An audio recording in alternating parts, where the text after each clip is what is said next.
And next we're going to talk about video operations. So with this, switching the video, setting the operation mode, switching the program and preset mode and the AB mode. So lots to cover here.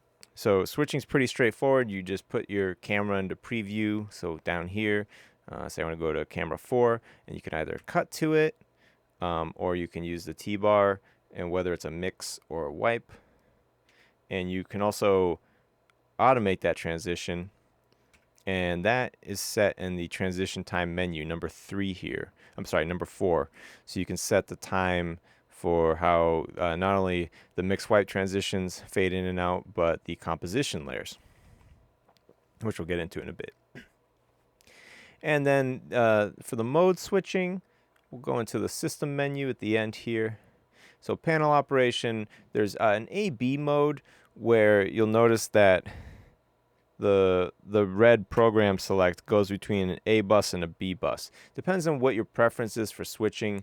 The default here is program preset. So the top row is always program and the bottom row is always preset, which is fed to preview. So like preset's just the source, and then preview would be the source plus any picture-in-picture or downstream key effects that you're previewing before you take them to air.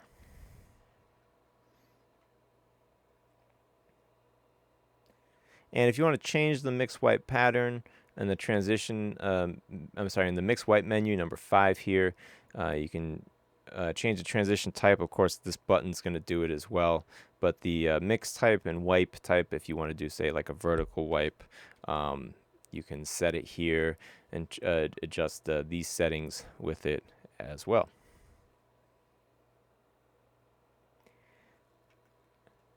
And you can also change the functions of the cut and auto buttons if you go to AB mode.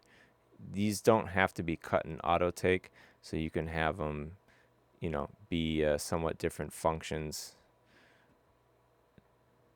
instead of their defaults. But I say for most operating setups, you're probably just going to leave it on program preset. So if you do want to dive deeper into that or have questions, just reach out to me and we can look into that.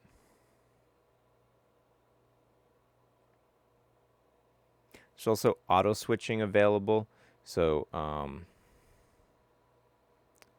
let's go into the auto switching menu, number 18 here. There's input scan.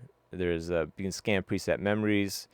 You can set a BPM value and have it switch to that. And you can choose whether it's a normal, reverse, or random sequence, transition time between them, and then choose what the target is for it as well. So this is a helpful tool if you want to automate switching between various inputs.